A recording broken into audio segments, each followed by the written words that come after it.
All right, so today we're going to take a deep dive into some pretty big changes happening over in the UK. Cool. We're talking visa applications, or maybe more accurately, the lack thereof. Yeah. Our source for this deep dive is a recent article that came out of The Independent. It's called UK Sees Huge Drop in Visa Applications After Restrictions Introduced. So by the end of this deep dive, you're going to have a really solid understanding of exactly what happened over there, why it happened, and what it all means for the UK moving forward. Yeah, this is a pretty fascinating case study. Like when you see how policy decisions can have such huge ripple effects across society. Oh, absolutely. And the numbers, they're pretty eye-opening. The Independent is reporting a drop of almost 400,000 visa applications. That's between April and December 2024 compared to the same period in 2023. Wow, that's a 42% decrease. That's like wiping out almost half the population of Frankfurt, Germany, just to give you a sense of scale. Yeah, and the previous UK government set out with this goal to reduce legal immigration by 300,000 people annually. And it seems like they actually exceeded that target, at least in this initial time frame. That's a pretty ambitious goal, and clearly they were serious.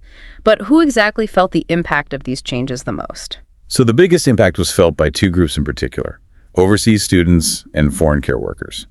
I can only imagine the disappointment for those individuals to have their hopes of living and working or studying in the UK kind of dashed by these policy changes. Yeah, it raises some questions. Yeah. About the human cost of, such sweeping policy decisions. So let's break down the specifics of what actually changed. Between January and April 2024, the UK government rolled out a whole series of restrictions, almost like a multi-pronged approach to reducing that immigration. And each of these changes was targeted very strategically at different groups. Okay, so first up, they banned overseas care workers from bringing family dependents with them. Yeah, for many people thinking about moving abroad, that's a really huge factor. Not being able to bring your family with you is a huge deterrent. Right. Then they raised the minimum salary requirement for skilled worker visas to £38,700. Which basically shuts out anyone in professions that might be really essential, but maybe don't have those really high salaries right away. Makes sense then. They placed restrictions on overseas students bringing family members with them. Which impacts not just the student's experience, of course, but also the potential contributions their families could have made to the UK economy. Yeah, that's a good point. And lastly, they tightened the requirements for British citizens, those who earn below the national average and want to sponsor their foreign spouses. Which on the surface seems like it's just about ensuring financial stability, but, it has much broader implications. So it really does sound like a full-on effort to reduce immigration. But the ripple effects went beyond just those directly applying for visas, right? Absolutely. Right away, there was a lot of pushback, especially from universities and the care sector, both of which rely very heavily on international workers. They were worried about what was going to happen. Okay, so let's step into their shoes for a minute. What were they most afraid of? Well, for universities, fewer international students means a big loss in revenue. And then you add on top of that the frozen domestic tuition fees. And a lot of universities were facing some serious financial worries. Then for the care sector, they were already grappling with staff shortages as it was. And now it was going to be even harder to recruit people from overseas. Wow, so those fears were very real. But looking at the Independent's analysis, it doesn't look like the impact was the same everywhere. Applications for health and care worker visas fell a lot like a 79% drop. Sponsored study visas saw a pretty big decrease too, around 29%. But for skilled worker visas, those only went down by about 3%. Actually, they even increased a little compared to the same period in 2022. What do you think explains why the impact was so different across those categories? Well, it's an interesting question, isn't it? Maybe that higher minimum salary for skilled worker visas scared some people off. But maybe the demand in certain professions stayed strong enough to counteract that effect. And that relatively small dip in skilled worker visas could mean that for some people with very specific skills, the UK was still a desirable place to be. But for sectors like healthcare and education, where the starting salaries are often lower, the impact was definitely more noticeable. So there's this tension between these policies and the actual needs of the UK job market. What factors do you think are at work here? Well, one thing that sticks out is that whole idea of supply and demand. If the UK really needs people with specific skills, they might be more willing to accept applications, even with those stricter rules. But if they think there are already enough domestic workers in a particular sector, they might be more likely to clamp down on immigration. So it's not just about cutting down numbers overall, it's about who they let in. Exactly. And this raises a really important question about what all of this means in the long term. Yeah, because it's one thing to try and reduce immigration for a little while. But what about what the UK needs over many years? What if they end up shutting out the very people they need down the line? Yeah, that's the big question. Will the UK still be able to attract the talent and the workers it needs, especially in those essential sectors we've been talking about, if these policies stay in place? It's a question with some pretty big implications, and that's actually a perfect place to move on to the next part of our deep dive. We've looked at the numbers, the policy changes, and the immediate impact, but now I think it's time to look at the political side of all of this. What were the big reasons behind this push to reduce immigration, and what were the arguments against it? Yeah, we'll dig into all of that and more right after this. Welcome back. So before the break, we were talking about that really sharp drop in UK visa applications and the reasons behind it. But I think now we need to kind of zoom out a bit and look at the political stuff happening around all these changes. Right, because these policies didn't come out of nowhere. They were definitely a product of what was happening politically at the time. So what were some of the big factors that led to this push to reduce immigration? Well, it's important to remember that the UK is not alone in this. A lot of countries have seen this, surge in anti-immigration feelings in recent years. Yeah, it feels like it's become a really big issue in so many places. What was behind that sentiment in the UK specifically? It's a lot of things mixed together, really. Economic worries, concerns about culture changing, and this idea that immigration puts a strain on things like public services, all of those played a role. So how did all of that public sentiment turn into actual policy? Basically, it created this environment where political parties could really campaign on promises to reduce immigration. The Conservative Party was in charge when these visa restrictions were put in place, and controlling immigration was a really central part of what they were all about. So it sounds like they were trying to tap into what they saw as the public wanting stricter immigration controls. Exactly. They saw a chance to connect with voters who felt like immigration was happening too fast, or that it wasn't really benefiting the UK in a way that felt fair. But as we talked about earlier, there's another side to this. Reducing immigration, especially in areas like healthcare and education, which need international workers, that has its downsides. Did those concerns have any impact on the political discussions happening at the time? Oh, for sure. There was a lot of pushback. People like business leaders, universities, and those working in healthcare all raised concerns. They were worried about what might happen if these restrictions went through. Their argument was that cutting off access to talent from other countries would end up hurting the UK economy and make the worker shortages they already had even worse. So you had these two sides, those who wanted to see less immigration and those who said the UK needed to stay open to people from other countries. That must have been a really tough situation to deal with. Oh, it was a real balancing act. This debate was everywhere, in the news, in Parliament, even in everyday conversations. It was a really sensitive and divisive topic. So it sounds like there wasn't any clear agreement on what to do. How did the government try to manage all these different pressures? Basically, they tried to find a middle ground. The idea was to bring immigration numbers down overall, but still allow people in who had really in-demand skills or were seen as essential workers. Okay, that makes sense in theory. But like we've seen from the data, the impact wasn't the same across the board. Some sectors were hit much harder than others. Exactly. And that uneven impact really shows just how complicated managing immigration can be. It's not just about choosing a number. It's about understanding all the little details of different industries and having a system that can adapt to all the changes that are constantly happening. So a one-size-fits-all approach just wasn't going to work. Nope, not at all.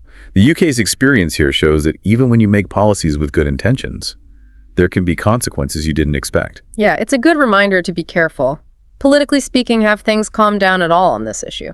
Well, the political scene has changed a bit since these policies first came about. There's a new government now. They came into power in late 2024, and they've kind of hinted at maybe having a slightly different approach to immigration. Oh, interesting. So are we maybe seeing a change in direction?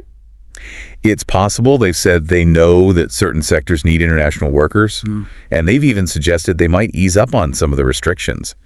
But it's still pretty early. It's hard to say for sure what they'll actually do. So there's still a lot we don't know about what's going to happen with UK immigration policy. Definitely. But I think that uncertainty also presents a chance maybe for a more, well thought out and evidence-based way of doing things. We've seen how these first policies played out, both the things they wanted to achieve and the things they didn't. So the question is, what have they learned from all of this? And how will they use those lessons moving forward? It's a question that doesn't have an easy answer, that's for sure. And speaking of evidence, there's another piece of this whole thing we need to look at. The impact all these changes have had on the UK's economy and society overall. Yeah, you're right. We can't just focus on the numbers themselves. We need to understand how these decisions have played out in real life for businesses and communities. Right, because we're not just talking about statistics here. We're talking about people's lives and livelihoods. So in the last part of our deep dive, we'll explore the economic and social consequences of these visa restrictions and dig into this ongoing debate about the UK's future as a place for immigrants. All right, so welcome back for the final part of our deep dive. We've covered a lot of ground in this deep dive into UK visa applications. We've looked at the numbers and the politics behind the changes and the immediate impact. But now, in this final act, I think it's time to really grapple with the big question. What does this all mean for the UK in the long run? Right, we've talked about how these policies were meant to reduce immigration, but now we need to think about the bigger picture. How are these changes actually affecting UK society and its economy? Yeah, we can't just look at the numbers by themselves, right? We're talking about real people, businesses, families, the well-being of the whole nation. Exactly. And as we've said before, certain sectors were hit harder than others by these restrictions. Healthcare and education in particular felt some of the worst effects. Right, and we talked about those initial concerns. Universities worried about losing money with fewer international students. The care sector struggling with not having enough staff. Did those fears actually come true? Did these changes have a real impact on the ground? Well, it's a bit of a mixed bag. Some universities, particularly those that relied heavily on international student fees, they did end up struggling financially. And for the care sector, which was already stretched thin, things got even harder when it became tougher to recruit workers from overseas. So there were some real consequences for these sectors, just like those early warnings had predicted. Yeah, but it's also important to remember that it's not easy to say exactly how much of the UK's economic problems were caused by these visa restrictions alone. The UK economy was going through a lot at the same time. A global economic slowdown, the aftermath of Brexit.